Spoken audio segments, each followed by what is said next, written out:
संगठन ने या पार्टी ने आपको आइडेंटिफाई करने में बहुत देरी लगा थी।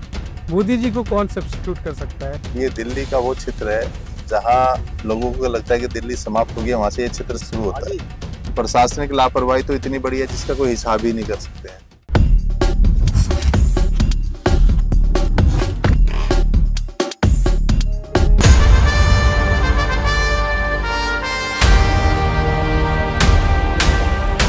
नमस्कार दोस्तों, स्वागत है आपका कुर्सी के पीछे के एक और एपिसोड में। कैबिनेट मंत्री दिल्ली के रविंद्र इंद्रराज सिंह जी के स्थान पर हम बवाना क्षेत्र के एक पार्क में खड़े हुए हैं, जिसमें रविंद्र जी का निवास स्थान पास में है। और आपको पार्क देख के लगेगा कि जैसे चंडीगढ़ के किसी पार्क में हम खड़े हैं। यहाँ जनता दरबार किसी हॉल में, किसी ऑफिस में नहीं लगाया जाता, पार्क में लगाया जाता है। सामाजिक पार्क है, कोई भी आ सकता है, वॉक कर सकता है, जा सकता है। आपका यहाँ जनता दरबार सुबह 6 बजे से ही शुरू हो जाता है। लगभग 7 बज रहे हैं और रविंद्र जी अपनी जनता के साथ उनकी समस्याएं सुनते हुए यहाँ बैठे हैं। देखेंगे कैसे कैसे वो जनता का समाधान करते हैं। और आज उनकी कुर्सी के पीछे से कुछ अनसुने, अनकहे, अनदेखे पल आपके सामने लाएंगे। सुबह 7 बजे देख रहा हूँ कि आप लगातार बैठे नहीं हैं, एक जगह से उठ के दूसरी तरफ तक जा रहे हैं। आज क्या समस्या लेके आए हैं आपके सामने ये लोग? ये दिल्ली का वो क्षेत्र है जहां लोगों को लगता है कि दिल्ली समाप्त हो गया, वहां से ये क्षेत्र शुरू होता है। रेठाला तक लोगों को पता है, क्योंकि मेट्रो की कनेक्टिविटी रेठाला तक है, तो उसके बाद का लोगों को जीवन पता नहीं है। तो इसलिए सरकार की नजर से भी हमेशा उपेक्षा होती है ये क्षेत्र। और पिछली सरकारों ने तो इतनी उपेक्षा की है जिसका आप हम हिसाब भी नहीं लगा सकते। ये लोग हैं जैन कॉलोनी से। जैन कॉलोनी में पानी और सीवर की समस्या को ये लेके लगातार है। उसका मूल कारण भी है कि जब सीवर बिछने शुरू हुए तो लोगों के घर नीचे पड़ गए, सीवर की गलियां इतनी उठा दी गई, यहाँ तक कि कोई प्रोसेस खुदाई करने का, यानी उन्होंने इजी वे आउट निकाला। और उसके कारण से सीवर की समस्या पैदा ही नहीं हुई। अभी तो क्या है कि उन्होंने जो सीवर का काम का टेंडर हुआ तो उसमें टाइमिंग होता है कि भाई ये काम हम 2 साल में पूरा कर देंगे। उस काम को चलते 3.5 साल से ज्यादा हो गई। प्रशासनिक लापरवाही तो इतनी बड़ी है जिसका कोई हिसाब ही नहीं कर सकते हैं। अभी भी मैंने वाटर सप्लाई के बड़े अफसरों से बात की।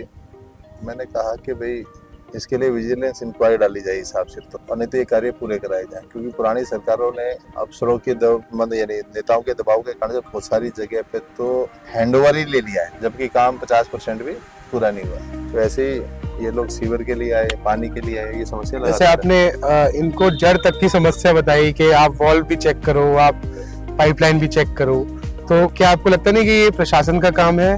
देखो, प्रशासन के अलावा एक नेचर और कल्चर डेवलप हुआ तो उसमें हमें लगता है हमारी स्वयं की भागीदारी भी बहुत जरूरी है।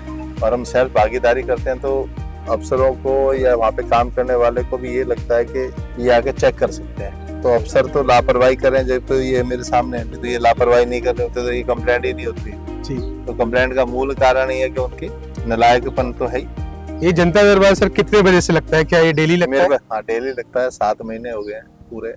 ये सुबह 6 बजे से, और समय कोई सीमित? 5 बजे से लग जाता है। 5 बजे से लग जाता है। 5 बजे घर में आ जाते हैं लोग। तो आपको लगता है कि आप जो लोग आते हैं उनको आप समाधान दे पाते हैं? 100% मैं वो नहीं करता हूँ यार, मैं स्पीकर फोन पे बात करता हूँ सारे के सारे। ये आपकी शैली है? वैसे समस्या हल होता है के बाद? नहीं, अभी तक मैंने भी जिनसे बात करी सब बड़े सेटिस्फाइड लग रहे हैं। सबसे पहले तो आपकी उपलब्धता होनी चाहिए जी, कि आप किसी के घर पे गए, अतिथि देवस्य भव। और हम रात भर चुनाव में 2 बजे 3 बजे इनसे वोट मांगने जाते थे, इनका समर्थन पाने जाते थे। तो आज क्या अंतर आ गया? तो मेरे लिए टाइम बिंग नहीं है। ये लोग मुझे कहते थे कि 4 बजे सुबह छठ में आना, तो मैं 4 ही बजे जाता हूँ। ये कहते हैं 11 बजे ज्योति प्रचंड होगी, बाबा साहब का कीर्तन होना है, तो मैं 11 बजे ही जाता हूँ। तो कोई अंतर मुझे लगता नहीं दिखाई दे रहा। हाँ, कुछ महत्वाकांक्षी लोग या चापलूस लोगों में अंतर हो सकता है, या जो एक अलग नजरिया रखने वाले होते हैं। नहीं तो हमारी आत्मीयता वैसे के वैसे कोई अंतर नहीं है। अब तो जब पहले विधायक या मंत्री नहीं होते, जब भी ऐसे थे, आज भी ऐसे हैं। जब भी इस दरबार में यहाँ से 5 साल 3.5 साल हो गए मुझे यहाँ, जब भी यहाँ चाय सबको पिलाते थे, आज भी पिला रहे हैं। तो अंतर है भाई, वैसे ही पिला रहे। तो अब तो सर डबल जिम्मेदारी हो गई। डबल क्या, बड़ी जिम्मेदारी होगी है, कैबिनेट मंत्री का आपको वो मिला हुआ है पद। तो आपको लगता है कि ये जो छोटी समस्याएं हैं इनको समाधान करते हुए आप बड़ी चीजों पे ध्यान नहीं दे पाते? नहीं, ऐसा नहीं। आपके पास टाइम मैनेजमेंट चाहिए। आपकी टाइम मैनेजमेंट कैसी है? यहाँ 9 बजे तक 5 बजे जल्दी उठते हो, तो 5 बजे उठने से आपके 9 बजे तक के कार्य ये पूरे हो जाते हैं हमारे। यानी लोगों को यहाँ से सबको मालूम भी है कि 5 बजे चले तो मिल ही जाते हैं, तो निराशा नहीं है, बहुत सहज भाव से सबका मिलना हो जाता है। तो 9 बजे के बाद आपको भी पता है कि प्रशासनिक कार्य 10 बजे के बाद शुरू होते हैं जी। तो उससे मंत्रालय चले जाते हैं, फिर पूरी दिल्ली का काम संभालना होता है। सुबह 8 बजे। सर नमस्कार। नमस्कार, आप यहाँ क्या काम देखते हैं? आपका शुभ नाम? मेरा नाम विजय कुमार है और हमारे यहाँ पे हम सारा काम देखते हैं। जैसे किसी का कोई आधार कार्ड का करेक्शन है वो हम कर लेते हैं। अभी फिलहाल पेंशन चल रही है। तो ये टेबल ही आपका ऑफिस है या अंदर भी कोई एक जगह है? फिलहाल ये जनता दरबार है, जनता दरबार में ये टेबल ही मेरा ऑफिस है। और बारिश और ठंड और बाकी चीजों के कारण कुछ रुकता है क्या? कुछ नहीं रुकता हमारा यहाँ पे। हम ये टेबल वहीं की वहीं रहेगी? टेबल यही रहती है और डेली 5 साल से लोगों को एक बात कहता है कि मुझे बुला के चाय पिला दिया करो। चाय आप आओ जी, अभी आओ। ये सबसे प्रमाणिकता करने वाली चीज है। महीने में एक बार, 2 महीने में, 3 महीने के शेड्यूलिंग में डालोगे तो मैं सारे डिपार्टमेंट को लेके आऊंगा। जो तकलीफें होंगे, एक उससे आत्मीयता भी बढ़ती है, संबंध भी बढ़ते हैं, तो उसका लाभ मिलेंगे। प्रशासन भी मुस्तैद रहता है। सुबह 9:30 बजे। अच्छा, मेरा नाम देवेंद्र है। आपके पास कोई जिम्मेदारी? मैं वाइस प्रेसिडेंट हूँ द्वारकाधीश पॉकेट का। अच्छा, पॉकेट की तो। हाँ जी। कैसे काम कर रहे हैं जी? बहुत अच्छा काम कर रहे हैं। जब भी आते तभी मिलते हैं, हमारी जो समस्याएं होती है उनको दूर। जनता के बार ऐसे ही लगता है, ऐसे ही लगता है जी। अभी कभी हमें अपॉइंटमेंट भी लेना पड़ता है। नहीं, हम तो हमेशा ही लेके आते हैं जी। मतलब यहाँ समाधान मिल जाता है? बिल्कुल, रेगुलर मुझे तो मिला है जी आज। बहुत सुंदर। तो ये जनता दरबार रेगुलर है या ये कभी कभी लगता है? नहीं, रेगुलर है यार, रेगुलर है। और आपका आना कितने महीने में, कितने दिनों में हो जाता है? मैं तो इस महीने में 3 बार आ चुका हूँ मैं। अच्छा, हाँ। किस वजह से? एक बार तो निमंत्रण देने आते अगर अपनी प्रॉब्लम लेके आए थे। हमारे पास पानी की प्रॉब्लम हो गई थी हमारे एरिया में। समाधान हुआ? समाधान एकदम तुरंत हो गया था। तुरंत हो गया? तुरंत यही को कॉल किया इन्होंने। तो आप पहले जो सरकार थी या पहले जो एमएलए थे उनमें रविंद्र जी में क्या अंतर है? जमीन आसमान का अंतर है सर। जैसे वहां तो हम जाते थे, आम आदमी पार्टी के थे वो। अच्छा, हम उनको लेटर भी दे के आगे सब कुछ करते रहे, उनके पास कुछ नहीं हुआ। इनके पास आए तो तुरंत कार्रवाई हुई। तो आपको लगता है कि जनता ने सही नेता चुना है? बिल्कुल सही। हमने अपने एरिया में नहीं सही नेता चुना है। सही नेता चुना। और वैसे भी दिल्ली में इन जैसे लोग हो तो बहुत अच्छा रहता है, क्योंकि इन्होंने पे कभी भी ऐसा चीज नहीं आई कि भाई आपको कोई यहाँ पे निराशा मिली हो। सुबह 11 बजे। ऐसा सुनने में आया कि सुबह 5 से 6 जो जनता आती है उसको चाय अपने हाथों से आप, ऐसा है कि सर? अतिथि देवो भव। और आज से नहीं, ये 93 की सरकार में मेरे पिताजी विधायक रहे और तब से ये घर का सिलसिला चालू है कि जो भी अतिथि पहले घर में आएगा वो सौभाग्य की बात होती है। किसी के पैरों की धूल भी हमारे घर तक पहुंचती है, ये इंसान की सौभाग्य की बात होती है। तो हम उसको अतिथि देव से भव की तहत मैं अपने हाथ से चाय बनाकर पिलाता हूँ, आदर सत्कार करता हूँ। हम दिल्ली के ऐसे पार्ट में है जहाँ मेट्रो अभी तक नहीं पहुंची है और ज़्यादातर जनता उसी दिल्ली को जाती है जहाँ मेट्रो जा रही है। तो आपका जो ये बवाना एरिया है, आप इसको किस तरह देखते हैं? ये कैसे पूरी दिल्ली से थोड़ा सा हटके है? तो आने वाले समय में दिल्ली, जहाँ पहले हम कहते थे कि रिंग रोड के अंदर थी, अब ये 3rd आउटर रिंग रोड बन गया है। तो ये दिल्ली अब सबसे विकसित दिल्ली बनने वाली है। आपको लगता है सर आगे मेट्रो आएगी यहाँ पे? मेट्रो तो आदरणीय प्रधानमंत्री ने उसका लोकार्पण कर ही दिया, उसका काम तो शुरू हो गया, सर्वे चालू है, तो वो तो आ ही रही है। उसके साथ साथ आज ही के दिन जैसे एलजी साहब हमारे क्षेत्र में विधानसभा में आ रहे हैं, माननीय दिल्ली की मुख्यमंत्री रेखा गुप्ता जी आ रही है, कुछ चीज़ों का लोकार्पण होने वाला है। तो इसी तरीके से इस क्षेत्र में लगभग 22 गाँव आते हैं और 22 गाँव पहले से ही एलजी साहब ने विशेष ध्यान दिया है यहाँ पर। और अब दिल्ली की यशस्वी मुख्यमंत्री रेखा गुप्ता जी ने एक अंत्योदय का परिचय देते हुए अंतिम छोर तक के विकास का जो संकल्प लिया है, आदरणीय प्रवेश वर्मा जी, मुख्यमंत्री जी, हमारे मनोहर लाल खट्टर जी, उन्होंने इतनी की ड्रेनेज के लिए भी प्लान बनाया। लगभग 57,000 करोड़ रुपये का प्लान है, जिसके कारण से पूरी दिल्ली में उसका बेस अच्छा होने वाला है। चीज़ें अपने आप में जब सारा सिस्टम ठीक हो जाएगा, यमुना की सफाई से लेके, तो अपने आप में ये जो क्षेत्र आप देखेंगे बहुत खुला सा क्षेत्र है। और खुले के साथ साथ यहाँ के आदमी भी बहुत आत्मिक है, बहुत हेल्थी एटीट्यूड के है।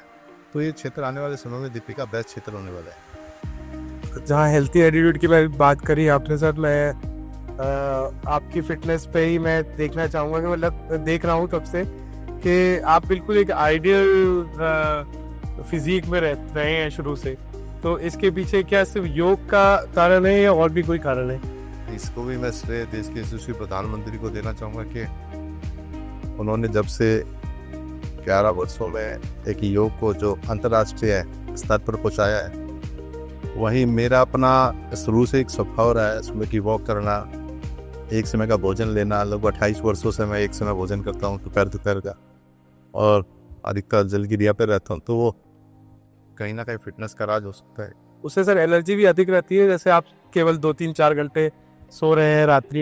एनर्जी तो आपको पॉजिटिविटी के कारण से रहती है। जब आप करनी और कथनी में अंतर नहीं करते हैं तो भगवान वो शक्ति आपको देता है।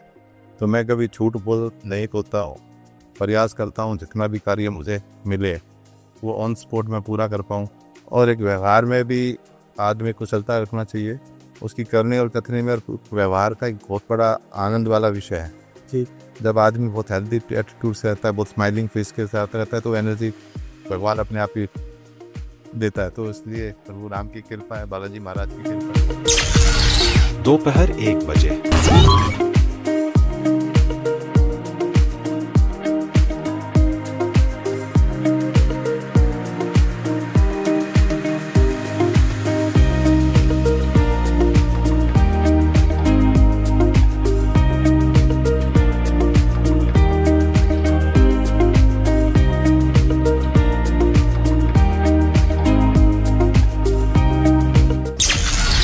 दोपहर 2 बजे। बड़ी आइडियल पर्सनैलिटी है सर आपकी। राजनीति एक मूवी आई थी, उसमें भी एकदम आदर्श नेता वाली आपकी पर्सनैलिटी है। आपको लगता है ना कि संगठन ने या पार्टी ने आपको आइडेंटिफाई करने में बहुत देरी लगा दी? कोई गहना भी बनता है तो तराश के ही बनता है, उसको उस कसौटी से गुजरना पड़ता है। तो संगठन इस विषय को जानता है। पिछला चुनाव भी मैंने लड़ा, थोड़ी से कम वोटे के कारण से मैं चुनाव हारा, पर लगातार समाज का काम किया, लोगों के बीच रहे। इस बार दिल्ली की सेकंड लार्जेस्ट विनिंग के रूप में मैं चुना गया। ये डी ग्रेड में सीट आती है वैसे तो, और बहुत बड़ा क्षेत्रफल है, 33 किलोमीटर का क्षेत्रफल है, 6 वार्ड आते हैं, 4 लाख वोटर्स है।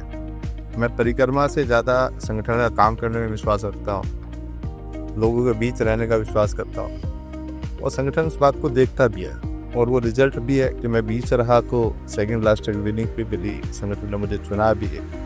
और जब चुनने में भी मंत्रिमंडल बन रहा था तो मंत्रिमंडल में भी मुझे स्थान दिया गया। और भारतीय जनता पार्टी तो समथिंग डिफरेंट सोच की पार्टी, आप सभी को पता है। एक चाय बेचने वाला देश का प्रधानमंत्री है, एक छोटी सी विद्यार्थी परिषद की कार्यकर्ता दिल्ली के मुख्यमंत्री है। ऐसे ही आशीष सूद जी है, एक छोटे से कार्यकर्ता है, रहे हैं विद्यार्थी परिषद से लेकर आज तक की भारतीय जनता पार्टी के। मेरा नाम रविंदर है जी। रविंदर इंद्राज सिंह इसलिए कहा जाता है कि इंद्राज सिंह मेरे पिताजी का नाम, तो उन्हीं के नाम को लेकर मैं आगे चला। उनका आशीर्वाद है, वो 10 साल पहले नहीं रहे, पर उनका आशीर्वाद मुझ पर है। पितरो देवस्य भव मैं मानता भी हूँ। मैं उन सब पॉजिटिविटी चीज़ों को मानते हैं जो आर्य सनातन मानता है। दोपहर 3:30 बजे।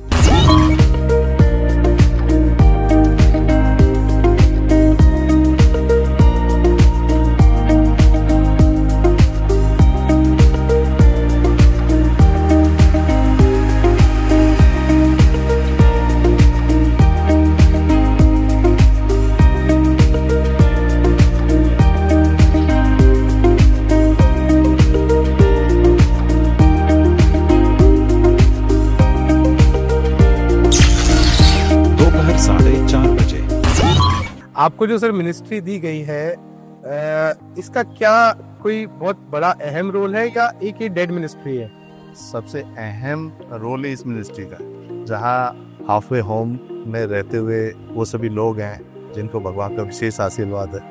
ऐसे ही भगवान के विशेष बच्चे डिसेबिलिटी के रूप में वो मेरे यहाँ हैं। ऐसे भगवान के ही विशेष आशीर्वाद के वृद्धाश्रम मेरे पास है, क्योंकि उन लोगों की सेवा और एक मेरा अपना भी मानना था, नर सेवा नारायण सेवा, उसी अनुभूति से मैं कार्य करता हूँ। और वो सेवा मुझे दी तो मैं मानता हूँ जैसे राम जी ने जब सेवा के रूप में हनुमान जी को चुना तो पार्टी ने मुझे इस सेवा के रूप में मुझे चुना। शाम 5:30 बजे।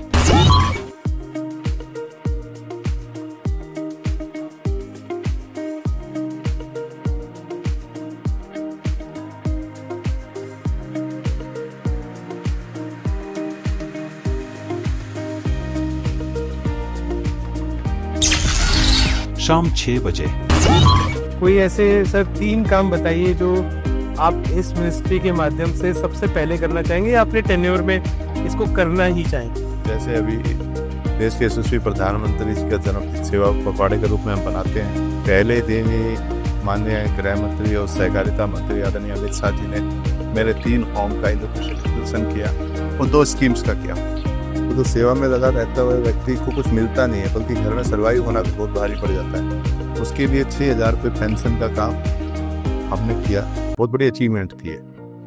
तो ऐसे ही कार्य एजुकेशन स्तर पे SC/ST बच्चों के साथ बहुत सारे, मैं हॉस्टल्स खोलने जा रहा हूँ, बहुत सारी ट्रेनिंग सेंटर्स ऐसे बनाने जा रहा हूँ। कॉपरेटिव सेक्टर में भी बहुत सारे स्टॉल्स का निर्माण करने की तैयारी है। तो ऐसे बहुत सारे कार्य करते हैं जो समाज के लिए होने वाले। तो सर आपका राजनीति में पहला कदम कैसा रहा, या आपने कब सोचा कि राजनीति में मुझे राजनीति के माध्यम से सेवा करनी चाहिए? तो आपको लगता नहीं कि आप जैसा व्यक्तित्व, आप जैसा सनातनी आदमी कोई गलत फील्ड में आ गया जहाँ 100% सेटिस्फाई नहीं कर सकता सबको? मेरा मानना है कि राजनीति में अच्छे लोग आने लगे हैं और आते भी हैं, कभी से थे भी हैं। अगर हम पहले दिन अटल जी की बात करें, पंडित मालवीय की बात करें, बाबा साहब भीमराव अम्बेडकर की बात करें, लाल बहादुर शास्त्री जी की बात करें, पटेल जी की बात करें, ऐसे बहुत सारे चेहरे, बहुत सारे नाम जो किसी ध्येय के साथ नहीं, समर्पण के साथ राजनीति में आए। तो हमारा भी नैतिक कर्तव्य क्या है, ऐसी सेवा के लिए भगवान ने क्षमताएं दी हैं, तो हमें करना चाहिए।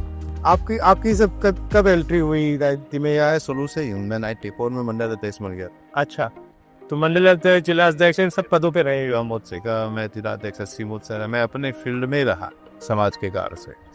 मुझे 7 महीने हो गए, तो रोज 5 से 7-9 बजे तक लोग आ जाते हैं, तो कोई समस्या ही नहीं है। दिन में भी कोई समय होता है, रात का, कि आपके पास 24 घंटे हैं। आपको नींद कितनी लेनी है आपको सुनिश्चित करना है, और नींद कोई कारण नहीं है, ये शरीर की अपनी एक हैबिट है। तो मेरा मानना है कि मैंने अपनी हैबिट को वैसे क्या हुआ, मैं 3-4 घंटे में मेरी पूर्ति हो जाती है नींद की। भगवान क्षमता भी देता है, उसका आशीर्वाद। सर सामाजिक काम में आप लगे हुए हैं, और आप ये बताइए कि ये घर परिवार इससे डिस्टर्ब नहीं होता है, या कभी घर पे ऐसी चीज़ें कि कोई आप घर पे बच्चों को समय नहीं दे पा रहे हैं, या आप भाभी जी को कहीं नहीं ले जा पा रहे हैं, ऐसा कुछ? ये संस्कार है। जब हम मानवता की सेवा के लिए आए तो परिवार में भी वो अपने आप ऑटोमेट हो जाती है। वैसी ऑटोमेट अनुभूति मेरे परिवार में कभी से है। तो जब ऐसी अनुभूति के साथ हम जीवन जी रहे हैं, तो बच्चों को भी वो कल्चर डेवलप करने में होने में कोई तकलीफ नहीं। मेरे बच्चों में भी, मेरी बिटिया भी मेरे जाने के बाद पूरी विधानसभा संभालती है। वो डेडिकेट होकर लोगों के बीच जाती है। वो लगभग 8 से 9 बजे तक मेरा काम रहता है लोगों से मिलने का। उसके बाद 10 बजे से लेकर शाम को 7 बजे तक वो संभालती है।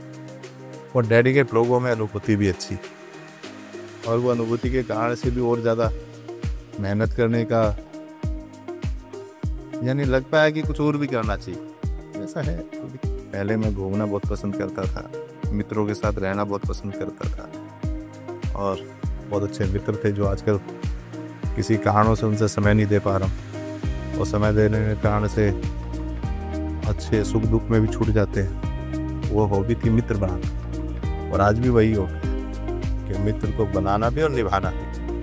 तो प्रयास करता हूँ कि मित्रता बनती रहे और आगे बढ़ती रहे। सर वैसे एक छोटा सा रैपिड फायर, आपको एक ऐसा व्यक्ति बताइए जिसके साथ आप पूरा दिन गुजारना चाहते हैं, लॉन्ग ड्राइव पे जाना चाहते हैं? नेताओं में मैं अनुराग ठाकुर जी के साथ भी बहुत लंबी सूची पे जाते हैं, क्योंकि उनका भी आत्मिक हुआ। मनोज जी के साथ जाना चाहूँगा। दोनों के अपने आप में यूथ आइकन भी रखते हैं, और सबसे बड़ी बात है जो उनकी सहजता और सरलता है, और जिस रूप से मिलते हैं। मैं साल में एक ही बार जाता हूँ कि यहाँ पे वो दिया। शाम 7 बजे।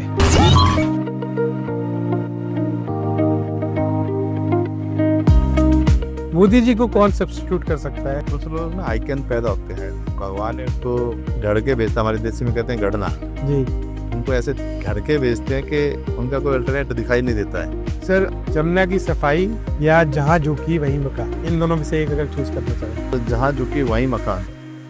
संघ का आपके जीवन में क्या रोल रहा, और आने वाले समय शताब्दी वर्ष आ गया है संघ का, आपको क्या लगता है कि आने वाली जनरेशंस के लिए और आने वाले युवाओं के लिए संघ की क्या भूमिका रहने वाली है? संघ एक संस्कार और विचार है। अगर आपने बहुत आत्मिक जीवन जीना है, संस्कारी जीवन जीना है, तो आपको संघ के साथ रहना ही होगा। ये थे हमारे साथ रविंद्र इंद्रराज सिंह जी।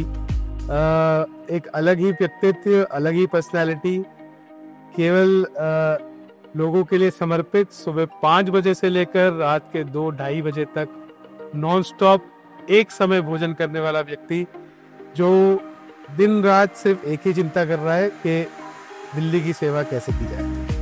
धन्यवाद।